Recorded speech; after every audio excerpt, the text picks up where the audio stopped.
What do you say, everybody? It's time for Monday Night Quarterback. He's Tony Tsoukalas. I'm Mick Gillespie, and it is a pleasure to have you with us right here on the Bama Insider YouTube channel. Do me a favor, as you hang out, like and subscribe. We do this every Monday night, and of course, you know, on the Bama Insider YouTube channel, we're constantly covering the defending, undisputed national champion Crimson Tide of Alabama.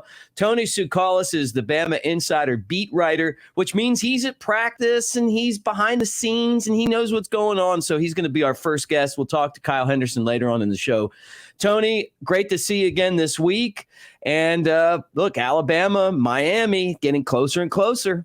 Alabama's number one in both preseason polls, too. So they'll start the season at number one. And Miami's ranked in both polls as well. So it should be a fun matchup to kick things off in, less than 3 weeks now. Yeah. Were you surprised at all that Alabama was number one after they lost so many players to the NFL draft? I mean, they had almost a record amount of guys go in the first round. Yeah, I think, I guess maybe it's a little surprising just because of that fact. But when you look across everyone else, a lot of the big teams lost big players. I mean, Ohio State lost Justin Fields. Clemson lost Trevor Lawrence. You can look at Oklahoma. They returned Spencer Rattler. And that's going to be key. I think a lot of people are high on Oklahoma, but they haven't done it as much yet. So I think people kind of want to wait and see with them. When you look at the talent that Alabama returns, it's not too surprising that they're number one. It's just kind of crazy that they set an NFL draft record and then we're still able to kind of, take an overwhelming number one too. It really wasn't close. I mean, they had 47 of 63 and I think 60 of 63. So, wow.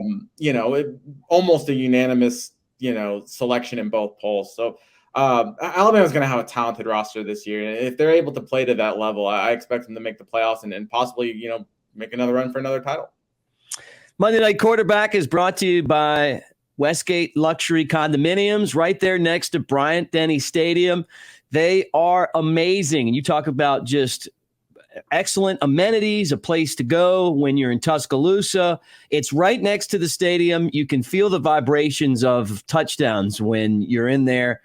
You can smell the hot dogs wafting over top of the all of the concrete and brick there at Bryant-Denny at Westgate Luxury Condominiums. You got the Skygate Club, which is on the roof, and that's amazing within itself. You can rent them. And when you're coming to town, it's definitely worth your while to check it out. Come to Tuscaloosa to check out Alabama, to be on campus, and to be right there in the middle of everything. And we appreciate their support, Westgate Luxury Condominiums, the official sponsor of Monday Night Quarterback. All right, Tony, let's get into the Crimson Tide. And we went from practice to our first scrimmage, and Alabama now just starting to hit. Nick Saban said there was a lot of hitting in that first scrimmage. Yeah, I think there's a lot you can take from that first scrimmage. It wasn't like A-Day. From what I've heard, we weren't there. We weren't able to see it. But from the sources that I had, it wasn't like A-Day. It was a very situational scrimmage. It did have ones-on-ones, but it also had a heavy rotation of younger players come in, a heavy rotation of just, kind of reserve players. I think that the thought is to get as much people as possible game reps. You want to get everyone prepared. So it was game-like, but it wasn't a game. It wasn't, completely just a regular, exhibition game. There was some controlled aspects to it. I know Alabama did a 3rd and long series where they just, repetitively worked out of a 3rd and long set. And the defense, Mick, I think that a lot of people got a little bit discouraged from some of these reports coming out of practice. The defense is ahead of the offense. I think that's to be expected. Maybe at most parts in most parts in the spring, the defense seems to be a little bit ahead of the offense. But especially in the way Alabama stands with losing so many stars on offense and returning so many on defense, I think it'd be a little bit alarming if the defense wasn't ahead of the offense at this point. So I think, you got guys like Will Anderson and Chris Allen. They're wreaking havoc right now. And so some of these stats from the scrimmage, aren't pretty.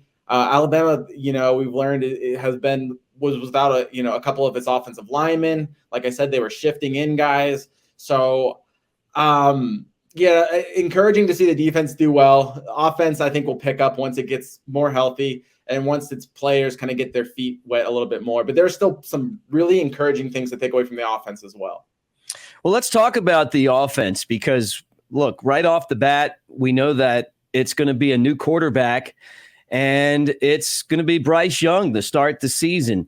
How's he look so far, and what is Nick Saban saying about him? Yeah, Nick Saban's been, really positive about Bryce Young. He was encouraged. He was impressed and pleased with the scrimmage. I think some of the numbers you're going to see from Bryce Young coming out of the scrimmage aren't necessarily the same impressive numbers that came out of A-Day. I wouldn't take that too closely. I wouldn't worry too much about that because it looks like from the people that I've talked to that Bryce Young has shown command of the offense, and Alabama is pretty at ease with him at quarterback. I think some of it too, if you look at some of the numbers around him, it's kind of how is the line holding up around Bryce? Are people getting open for him? It's not all him. And I think he's shown a lot of command. I think Alabama's happy with him. I honestly think they're happy with all three quarterbacks. Paul Tyson looked really good during the scrimmage as well. He's the only Alabama quarterback that didn't throw an interception. And then Jalen Milroe is a guy that has so much talent. And I think once he really starts to learn the playbook, he might, eventually make a push, in battle with Tyson for that number 2 spot. So Alabama's really, happy and encouraged by all three of their, scholarship quarterbacks. And I think you're only going to see that unit grow as we progress through camp. Let's talk about the running backs and the impact that a guy like Trey Sanders could have, and the fact that there are so many young players now that are going to be in roles where they're going to see the field early on. Yeah, I mean, first of all, when you talk about Trey Sanders, let's just mention how blessed Alabama is to have him on the field. He was in a pretty significant car accident in early November. Had a hip injury that caused him to miss the rest of the season. And so the fact that he's even on the field is great. And according to those at the scrimmage on Saturday, he was excellent. He provided a burst out of the backfield. He caught a touchdown pass from Bryce Young. I think when you look at Trey Sanders, he's probably the most, talent-wise, the best back in this room. And that's saying a lot because, every back in this room is really good. But I think he's a guy that can contribute in a bunch of ways. Obviously, in the scrimmage, he showed that he can, catch out of the backfield. I don't know if he's going to overtake Brian Robinson for that lead back role. I think Brian's going to get the majority of carries, even if he doesn't necessarily become a bell cow back. I think he's going to be Alabama's leading carrier. But when you look at Trey Sanders, I think he's actually going to get some playing time this fall. And maybe I've mentioned it, as a third down option, you got a guy that can kind of provide a different change of pace from Brian Robinson. And then he's also, a gifted receiver out of the backfield. I like him on that third down, especially if you're trying to manage his reps, as he gets 100%. I don't think you want to throw Trey Sanders out there to the wolves. And you kind of still have to be careful and be conscious of this is a guy that's had back-to-back season-ending injuries. So I think a third down role, just to me at least, makes sense just given his skill set and where he is just still recovering from that injury. What about some of the other young guys? Let's just stick on the offense right now, and then we're going to change and take a look at the defense. But just on offense, some of the other young guys who have made an impact so far in this camp towards the opening kickoff. Yeah, I'll just stick with the scrimmage from what I've heard. JoJo Earl was a guy that caught a touchdown pass. He's a player that a lot of Alabama fans are excited about. He's very electric. He's drawn comparisons to Jalen Waddle. He might not be as fast as Jalen Waddle. He's got the similar shake moves, and he might be, from what I was told, a little bit of a crisper route runner coming into college than Waddle was. They're slightly different players, but you can see where that comparison is made. He's apparently looks good and did well in scrimmage, obviously catching a touchdown. Kamar Wheaton's another guy that was, mentioned to me as a bright point in the scrimmage. Obviously the number 1 back in the nation, somebody that, has a ton of potential, a big breakaway speed kind of guy. I think when you're looking at JoJo Earl and Kamar Wheaton, though, you have to circle special teams. JoJo Earle is somebody that Nick Saban mentioned as a possible punt returner, and then Saban mentioned Kamar Wheaton as a kick returner. I like both of those roles for those guys. It's going to be hard to break into the first team offense with just at both of those positions, just with the amount of skill players that Alabama has still returning. So if you get a chance to get JoJo Earle on the field and punt returns and Kamar Wheaton on kick returns, I think those are two roles that they can really shine in. And I think it will just help. I mean, they're 5-star and 4-star guys for a reason. So any way you can get those guys on the field is a positive. He's Tony Tsoukalas. I'm Mick Gillespie. This is Monday Night Quarterback. As you hang out with us, our show is brought to you by the Westgate Luxury Condominiums right there next to Bryant-Denny Stadium. Give us a thumbs up and subscribe. We talk Alabama football each and every day here on the Bama Insider YouTube channel. And on Monday night, it's our show. It's when we get together and recap everything that happened from the game on Saturday. And right now we're building up to the opening kickoff in Atlanta between the Crimson Tide and Miami, a rematch of the 1992 national championship game for the Crimson Tide against the Hurricanes. And these two teams have played over the years, and they've been pretty significant games. And this one certainly is another significant one, the kickoff up to the season and Alabama being number one. And when we go into this game, Tony, everyone knows that the defense is stacked.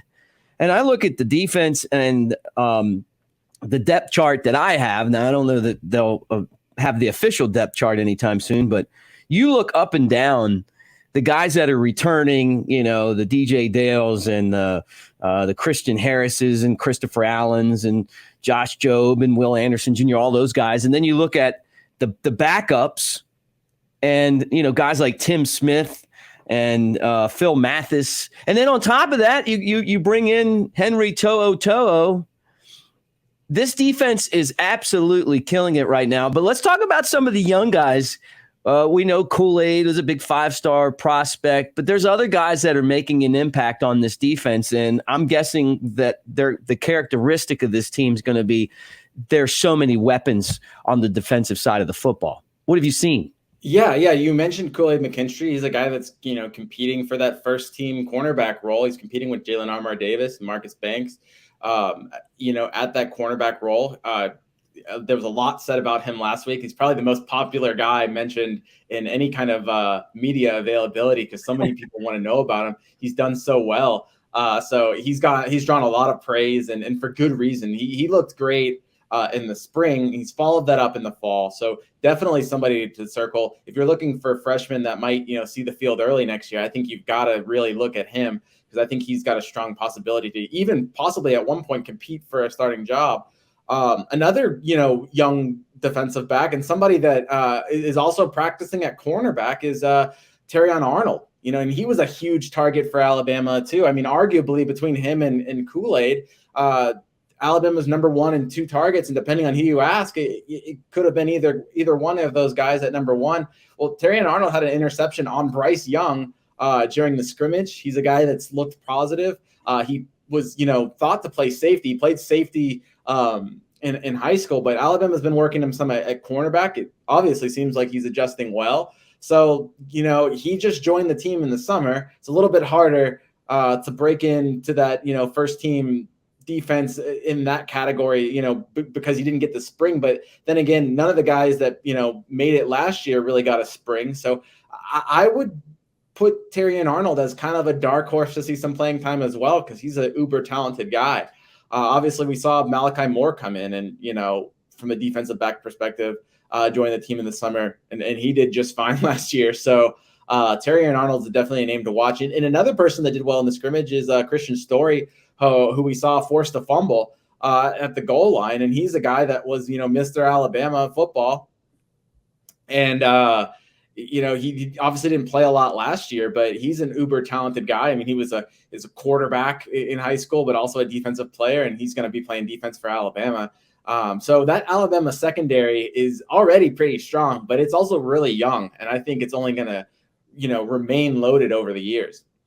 As we go through practice this week, right, and more scrimmages, getting ready for the kickoff against Miami, what are the things that you're looking for? Yeah, I still want to see how the offensive line played out, and they're according to reports there were absences. I don't think there's anything significant with Evan Neal or Chris Owens, but they didn't participate in the scrimmage, and so then you had Kendall Randolph, who Nick Saban said suffered an injury. So between those three guys, it's probably we'll see how healthy Alabama is this week and how many people are able to participate in drills. Obviously, the name that comes out is J.C. Latham. Let's see how he does in his opportunity to play right tackle. Guys like Damian George, Amari Kite, they're also going to get some opportunities if some guys are out. So I want to see how that offensive line gels out, because to be honest with you, that's going to be just as important as anything on this offense. Bryce Young, needs some time to be able to make plays. I think that was evident in the scrimmage. So, let's give these Alabama skill guys some opportunities to really perform at their 4 and 5 star levels. I think that really comes down to the line. Look, we mentioned a defense, that cornerback position. I'm still monitoring that. Let's see, can Kool-Aid McKinstry still make a push? Can Terrion Arnold make a dark horse push, or can Jalen Armour Davis kind of hold all of them off? And then another thing is just when you look at these pass rushers, and this is something from the scrimmage as well, Alabama was so disruptive. How are they going to get all these guys on the field? You've got Chris Allen and Will Anderson Jr., but then you've also got Drew Sanders and Chris Braswell and King Makuta and Dallas Turner. So it's really hard to fit all these guys on the field. I'm kind of interested to see how Alabama plans on doing that. On the defensive line, I think Nick Saban said they could go 8 or 9 deep. So that whole front seven from Alabama is loaded. You mentioned Christian Harris and Henry To'oTo'o. You also got Jalen Moody, Shane Lee. So we'll see. It's really an embarrassment of riches on defense. I just kind of want to see how they plan on getting everyone onto the field. Yeah, it's a good question, but it's a great problem to have because as we've seen over the years, players do get injured, and when they're tired, that seems to happen more often too. And so, hopefully for Alabama, the injuries will be pretty low like last year, where they did a really nice job of keeping the team healthy. Yeah, you hope for that, but I think Alabama's in a great position that if they do kind of catch the injury bug a little bit, obviously you can't, mass injuries are going to hurt any team, but Alabama is in a great position to be able to kind of withstand that if they do suffer a few injuries, because they're so deep at multiple spots. And they have a lot of versatility, especially on defense too. So if they, get robbed from one position group, they've got guys that could probably switch over to another position group. So I think they're in a really good shape. Obviously you don't want anyone to get injured, just A, for the player's sake, and then B, because that just hurts any team. But Alabama's in a very comfortable position, I would say. All right, Tony, you are the beat writer for Bama Insider, and you join us each and every Monday for Monday Night Quarterback. And one of my favorite parts of the show is when you tell everyone what you're working on so they can check out your stories on the BamaInsider.com website. Sure. Well, we'll have practice tonight. I think that's going to drop, pretty close after this show. So kind of stick around. And then, I'll have just, regular updates from camp. We're going to have plenty of media availabilities this week. We're going to talk to Nick Saban. So I'll have coverage from all of that. We'll have coverage here on the YouTube site. Follow us on Twitter as well. So, we're really at Bama Insider. We're really, kind of keep you well-rounded, and we hit you at a bunch of different platforms. So it's really fun to, kind of provide that for y'all at so many levels. Monday Night Quarterback is brought to you by the great people at Westgate Luxury Condominiums, right next to Bryant-Denny Stadium. And I bring on our next guest who can tell you all about Westgate and a lot of other things, Kyle Henderson. Kyle, you know about these guys. They look fantastic. I'm ready to go up there and have a beer on the rooftop. Yeah, well, after the game, we'll be having, you from the sky deck, and there's no place better, to catch the action if you're away from the action than at Westgate. I mean, it's literally right across from the stadium. We've seen the progression of, their great condominiums right there. So next time you're thinking about a place to stay in Tuscaloosa, definitely think Westgate, and we sincerely appreciate appreciate them as a sponsor, and happy to be here on Monday Night Quarterback. Alabama continues to move through the preseason, and a lot of storylines continue to emerge in training camp. And I don't think that, the storyline is if this team is going to be good. I think that's, we all know that what's coming.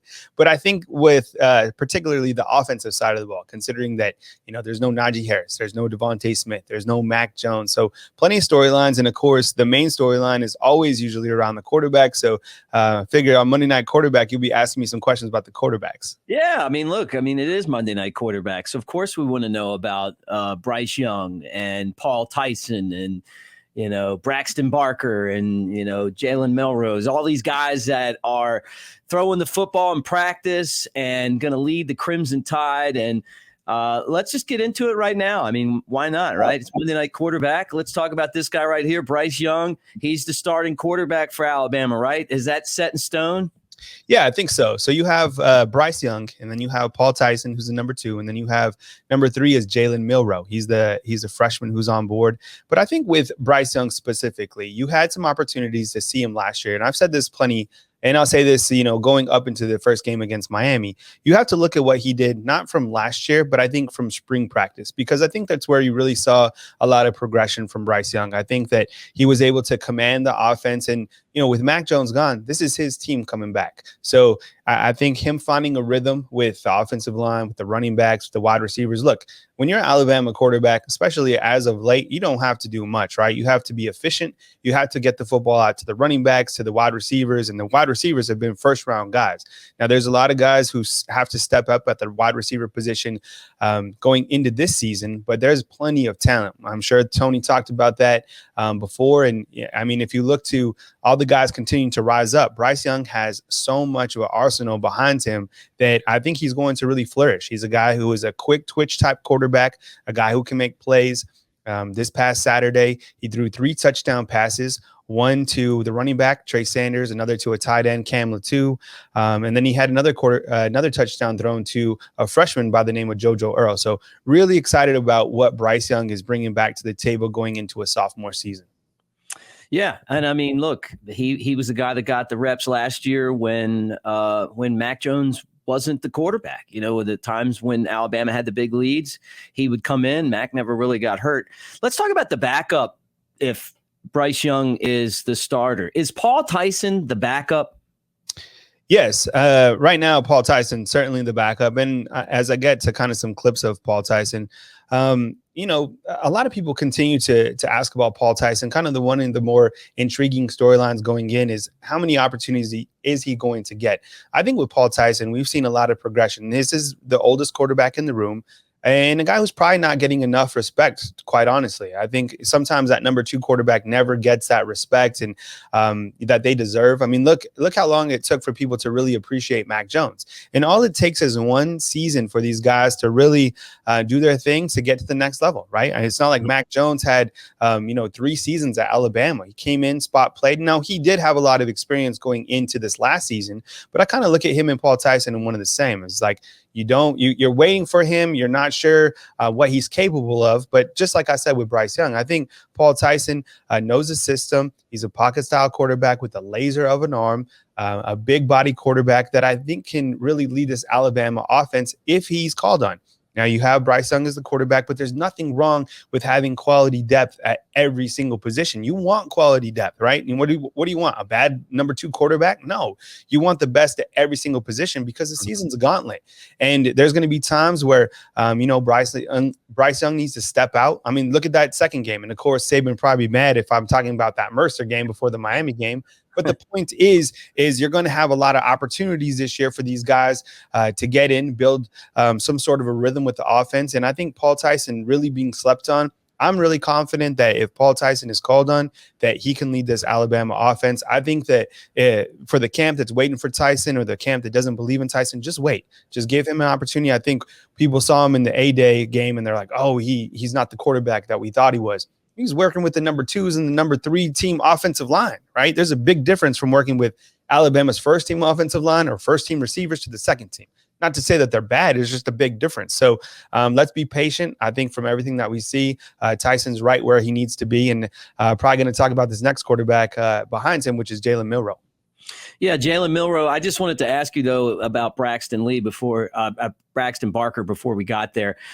First off, we're both friends with Jay. His dad won a national championship in '92. Is there a chance that he could, maybe get into this conversation at all? Because we've always seems like kind of had this Bryce, Paul Tyson, and Jalen Milroe is the three. But I thought that Barker played well in the 8A game. Look, I'm not going to say anything bad about Barker. I think that he's definitely the number 4 quarterback on the team. He got reps during the spring game because Jalen Milroe was out for minor or something minor.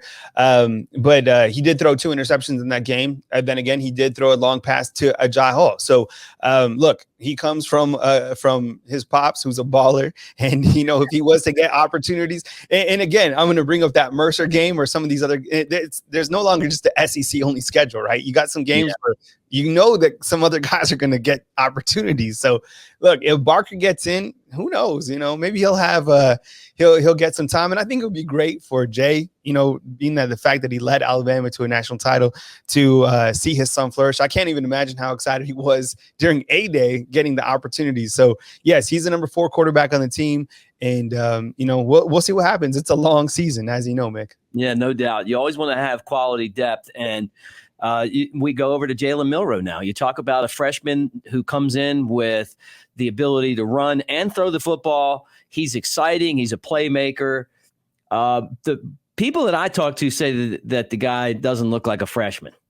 No, he looks like he's ready for the NFL, right? I mean, it's like there was a video that went viral of him in the weight room. He was pushing 600 pounds or something like that. So yeah, Jalen Milroe is grown out of the state of Texas. I don't know, how much. I'm sure he's had an opportunity to learn, the majority of the playbook now that he's been under Bill O'Brien and been here since that springtime.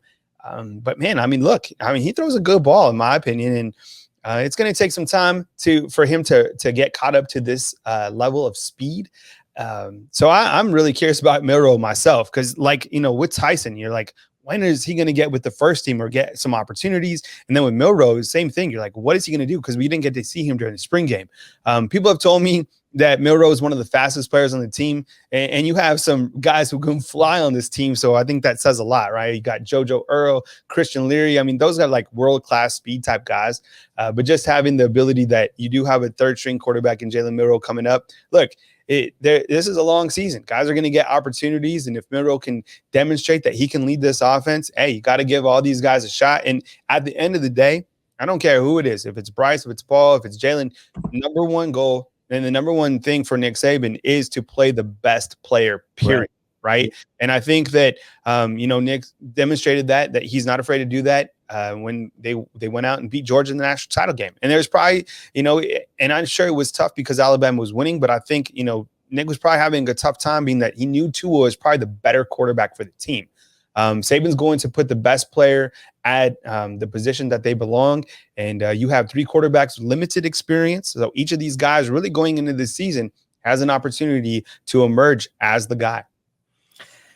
Last time we were kind of in this spot was when Alabama took on USC in 2016. Do you remember that? They ended up with Jalen Hurts as the quarterback that did the damage, right? But remember who started that football game?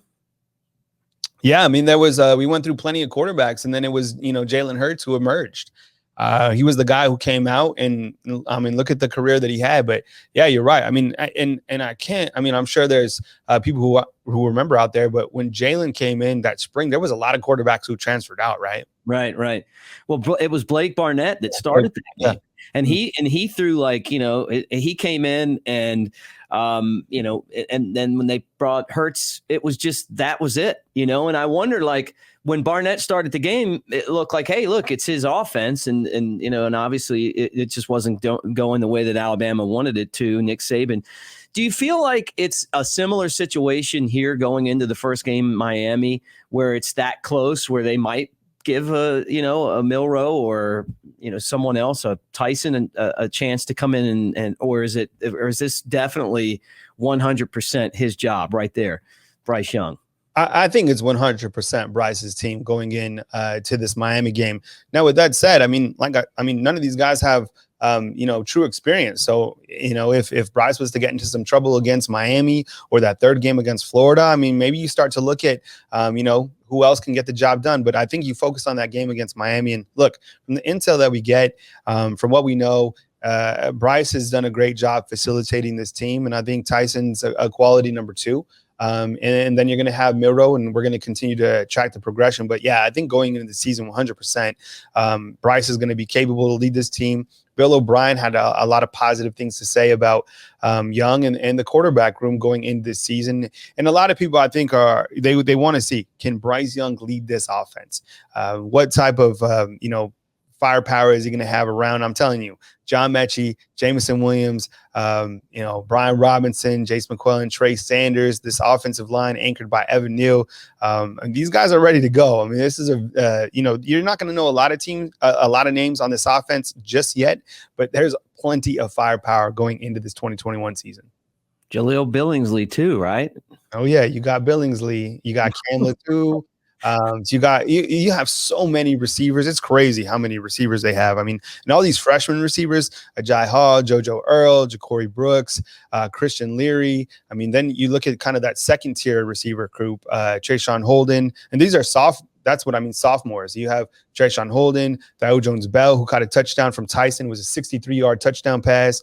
Then you have kind of the vets, Slade Bolden, John Mechie. I mean, as you can see, there's just so many guys within that receiver room that I think can certainly contribute this year. Awesome. Well, thanks, Kyle. And before we jump off here, we both have to send our congratulations to Andrew Bone. He's a dad. That's why he's not here this week. Yeah, everyone saw the commitment video earlier today with Jake Pope, and that was Andrew Bone. He was rocking the baby blue, and he came out and he's like, yeah, I'm wearing the blue because I had a baby boy. So, Everett is here. So Everett Jackson Bone, EJ Bone. And we're really happy for Andrew Bone to bring another 5-star to the team at Bama Insider. Awesome. Kyle, what do you got going on this week? Man, it doesn't stop for me. I love to grind. I love to make sure that the staff is dialed in, locked and loaded, and we're gearing up for the 2021 season. So for continued coverage, go to Bama Insider. And I just want to thank you for everyone building up the channel and for hitting the subscribe button right here. There's a lot of moving parts. Hit that super chat button. We sincerely appreciate all your support at BamaInsider.com. Really means a lot to us. All right, guys, that does it for Monday Night Quarterback. And let me echo those sentiments. Thumbs up, subscribe. We appreciate it. We're going to have more coverage of Alabama as they get ready to take on Miami and Atlanta to start the season. 2 of the most storied programs in college football history, and 2 programs that, quite frankly, haven't liked each other over the years. I'm expecting more of that when these 2 meet up in that gorgeous stadium in Atlanta later on. But thumbs up and subscribe. Again, our show's brought to you by Westgate Luxury Condominiums. We're on every Monday night, and there's going to be a lot more Bama coverage coming up this week. For Kyle Henderson and Tony Tsoukalas, I'm Mick Gillespie. This was Monday Night Quarterbacks.